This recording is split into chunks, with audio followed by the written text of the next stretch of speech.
ಮಾನ್ವಿ ವಿಧಾನಸಭಾ ಕ್ಷೇತ್ರದ 2028ರ ಚುನಾವಣೆಯಲ್ಲಿ ಮೈತ್ರಿ ಅಭ್ಯರ್ಥಿ ನಾನೇ ಎಂದು ಮಾಜಿ ಶಾಸಕ ರಾಜ ವೆಂಕಟಪ್ಪ ನಾಯಕ ಘೋಷಣೆ ಮಾಡಿದರು. ರಾಯಚೂರು ಜಿಲ್ಲೆಯ ಮಾನ್ವಿ ಪಟ್ಟಣದ ಜೆಡಿಎಸ್ ಕಾರ್ಯಾಲಯದಲ್ಲಿ ನಡೆದ ಮಾಧ್ಯಮಗೋಷ್ಠಿಯಲ್ಲಿ ಮಾತನಾಡಿ, ಕೇಂದ್ರದಲ್ಲಿ ಜೆಡಿಎಸ್ ಮತ್ತು ಬಿಜೆಪಿ ನಾಯಕರು ಮೈತ್ರಿ ಮಾಡಿಕೊಂಡ ಹಿನ್ನೆಲೆಯಲ್ಲಿ ವರಿಷ್ಠರು ನನಗೆ ಸೂಚಿಸಿದ ಪ್ರಕಾರ ಮಾನ್ವಿ ವಿಧಾನಸಭಾ ಕ್ಷೇತ್ರದ ಮೈತ್ರಿ ಅಭ್ಯರ್ಥಿ ಎಂದು ಸೂಚಿಸಿದ ಹಿನ್ನೆಲೆಯಲ್ಲಿ ಮಾಧ್ಯಮದ ಮೂಲಕ ತಿಳಿಸುತ್ತೇನೆ ಎಂದರು. ಕೆಲ ನಾಯಕರು ನಾನೇ ಅಭ್ಯರ್ಥಿ ಎಂದು ಹೇಳಿರುವುದು ನನಗೆ ಮಾಹಿತಿ ಇಲ್ಲ. ಆದರೆ ಎಸ್ಟಿ ಮೀಸಲು ಕ್ಷೇತ್ರಗಳು ಇರುವ ಕ್ಷೇತ್ರದಲ್ಲಿ ಸ್ಪರ್ಧಿಸಲಿ ಎಂದು ಮಾಜಿ ಶಾಸಕ ರಾಜ ವೆಂಕಟಪ್ಪ ಸ್ಪಷ್ಟಿಸಿದರು. ಇವತ್ತ ಪತ್ರಿಕಾಗೋಷ್ಠಿಯ ಕರೆದ ಉದ್ದೇಶ ಏನಂದ್ರೆ 2028ರ ಮಾನ್ವಿ ವಿಧಾನಸಭಾ ಚುನಾವಣೆಯ ಬಿಜೆಪಿ ಮತ್ತು ಜೆಡಿಎಸ್ ಪಕ್ಷದ ಮೈತ್ರಿ ಅಭ್ಯರ್ಥಿ ನಾನೇ ಅಂತೇಳಿ ಈ ಸಂದರ್ಭದಲ್ಲಿ ಹೇಳಲಿಕ್ಕೆ ಇಷ್ಟಪಡ್ತೀನಿ.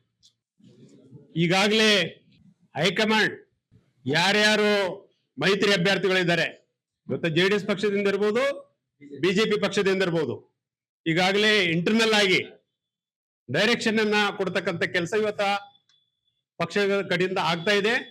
ನಮಗೂ ಸಹ ಇವತ್ತ ನಿರ್ದೇಶನ ಪಕ್ಷದ ಕಡೆಯಿಂದ ನಿರ್ದೇಶನ ಸಿಗ್ತಕ್ಕಂಥ ಕೆಲಸ ಆಗಿದೆ. 26/6/2025ರಂದು ಸನ್ಮಾನ್ಯ ನಿಖಿಲ್ ಕುಮಾರಸ್ವಾಮಿ ಅವರ ನೇತೃತ್ವದಲ್ಲಿ ಜನರೊಂದಿಗೆ ಜನತಾದಳ ಕಾರ್ಯಕ್ರಮವನ್ನ ಆಯೋಜಿಸಿದ್ದು ತಮಗೆಲ್ಲ ಗೊತ್ತಿರತಕ್ಕಂಥ ವಿಚಾರ. ಬಹಳ ಯಶಸ್ವಿಯಾಗಿ ಕಾರ್ಯಕ್ರಮವನ್ನು ನಡೆಸತಕ್ಕಂಥ ಕೆಲಸ ನಮ್ಮ ಪಕ್ಷದ ಅಧ್ಯಕ್ಷರು, ಪದಾಧಿಕಾರಿಗಳು, ಕಾರ್ಯಕರ್ತ ಬಂಧುಗಳು ನಡೆಸಿಕೊಟ್ಟಿದ್ದು ತಮಗೆಲ್ಲ ಗೊತ್ತಿರತಕ್ಕಂಥ ವಿಚಾರ. ಅದಾದ ನಂತರ ದಿನಾಂಕ 8/4/2026ರಂದು ಅಂದ್ರೆ ಸುಮಾರು 4 ತಿಂಗಳ ಹಿಂದೆ BLA ಕಾರ್ಯಾಗಾರ ಶಿಬಿರವನ್ನ ಕಲ್ಯಾಣ ಮಂಟಪದಲ್ಲಿ ಸಿರವಾರ ಮತ್ತು ಮಾನ್ವಿ ತಾಲೂಕಿನ ವಿಧಾನಸಭಾ ಕ್ಷೇತ್ರದ 276 BLAಗಳ ಶಿಬಿರವನ್ನ ರಾಜ್ಯ ಜೆಡಿಎಸ್ ಪಕ್ಷದ ವಕ್ತಾರರಾಗಿರ್ತಕ್ಕಂಥ GP ಅಶ್ವಿನ್ ಕುಮಾರ್ ಅವರು ಬೆಂಗಳೂರಿನಿಂದ ಆಗಮಿಸಿ ಈ ಒಂದು ಕಾರ್ಯಾಗಾರ ಶಿಬಿರವನ್ನ ಬಹಳ ಯಶಸ್ವಿಯಾಗಿ ನಡೆಸಿಕೊಟ್ಟಿದ್ದು ತಮಗೆಲ್ಲ ಗೊತ್ತಿರತಕ್ಕಂಥ ವಿಚಾರ.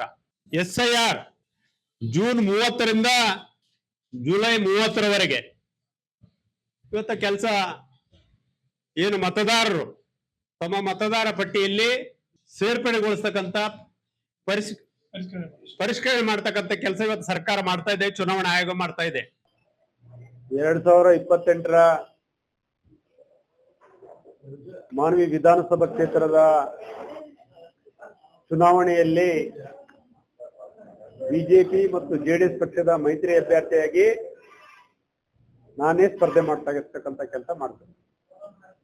ನಾನೇ ಅಭ್ಯರ್ಥಿ. ಈಗ ಬಿಜೆಪಿ ಮತ್ತು ಜೆಡಿಎಸ್ ಪಕ್ಷದ ನಾಯಕರು, ನಮ್ಮ ರಾಜ್ಯ ವರಿಷ್ಠರು ಇರ್ಬೋದು, ಏನಪ್ಪ ಅಂದ್ರೆ ದೇಶದ ವರಿಷ್ಠರು ಇರ್ಬೋದು, ಇವತ್ತು ಈಗಾಗಲೇ ಎಲ್ಲೆಲ್ಲಿ ಜೆಡಿಎಸ್ ಪಕ್ಷದ ಅಭ್ಯರ್ಥಿಗಳು ಸ್ಪರ್ಧೆ ಮಾಡಬೇಕು, ಎಲ್ಲೆಲ್ಲಿ ಬಿಜೆಪಿ ಪಕ್ಷದ ಅಭ್ಯರ್ಥಿಗಳು ಸ್ಪರ್ಧೆ ಮಾಡ್ಬೇಕಂತೇಳಿ ಈಗ ಅವರವರೇ ಹಿರಿಯರು ಮುಖಂಡರು ನಮ್ಮ ವರಿಷ್ಠರು ಕುಂತ್ಕೊಂಡು ಚರ್ಚೆ ಮಾಡಿ ಇವತ್ತು ಏನ್ ನಮಗೆ ನಿರ್ದೇಶನ ಕೊಟ್ಟಿದ್ದಾರೆ ಅದರ ಪ್ರಕಾರ ಕೆಲಸ ಹೋಗ್ತಕ್ಕಂಥ ಕೆಲಸ ಇವತ್ತು ನಾವು ಮಾಡ್ತಾ ಇದ್ದೀವಿ ಮಾನ್ವಿ ವಿಧಾನಸಭಾ ಕ್ಷೇತ್ರದಲ್ಲಿ. ಈಗ ಮಾಜಿ ಶಾಸಕರು ಗಂಗಾಧರ ನಾಯಕರ ಬಗ್ಗೆ, ಮಾಜಿ ಸಂಸದರು ಬಿ ನಾಯಕರ ಬಗ್ಗೆ ನನಗೇನು ಮಾಹಿತಿ ಇಲ್ಲ. ಅವ್ರು ಏನು ಹೇಳಿಕೆ ಕೊಟ್ಟರೆ ನನಗೆ ಮಾಹಿತಿ ಇಲ್ಲ. ನನಗೆ ಇವತ್ತು ಜೆಡಿಎಸ್ ಪಕ್ಷ ಮತ್ತು ಬಿಜೆಪಿ ಪಕ್ಷದ ವರಿಷ್ಠರು, ಇವತ್ತು ನಮ್ಮ ಪಕ್ಷದ ವರಿಷ್ಠರು, ನಮ್ಮ ನಾಯಕರು ಇವತ್ತು ಏನ್ ನಮಗೆ ನಿರ್ದೇಶನ ಕೊಟ್ಟಿದ್ದಾರೆ, ನೀನೇ ಅಭ್ಯರ್ಥಿಯಪ್ಪ, ಚೆನ್ನಾಗಿ ಕೆಲಸ ಮಾಡ್ಕೊಂಡು ಹೋಗಿ ಈಗಲಿಂದನೇ ಚುನಾವಣೆಗೆ ತಯಾರಿ ನಡೆಸುವ ಸಲುವಾಗಿ ಈಗಾಗಲೇ ನಾವು ಜನರೊಂದಿಗೆ ಜನತಾದಳ BLA ಕಾರ್ಯಾಗಾರ ಶಿಬಿರ ಇವತ್ತು ಹಲವಾರು ಕಾರ್ಯಕ್ರಮಗಳನ್ನ ಹಮ್ಮಿಕೊಳ್ತಕ್ಕಂಥ ಕೆಲಸ ಇವತ್ತು ನಾವು ಮಾಡ್ತಾ ಇದ್ದೀವಿ. ಮಾತುಗಳನ್ನ ಚುನಾವಣೆಗೆ ಪೂರ್ವ ಸಿದ್ಧತೆಯನ್ನು ಸಹ ಮಾಡ್ಕೊಳ್ತಕ್ಕಂಥ. ವರದಿ ಶಫೀಕ್ ಹುಸೇನ್, ಮಾನವಿ.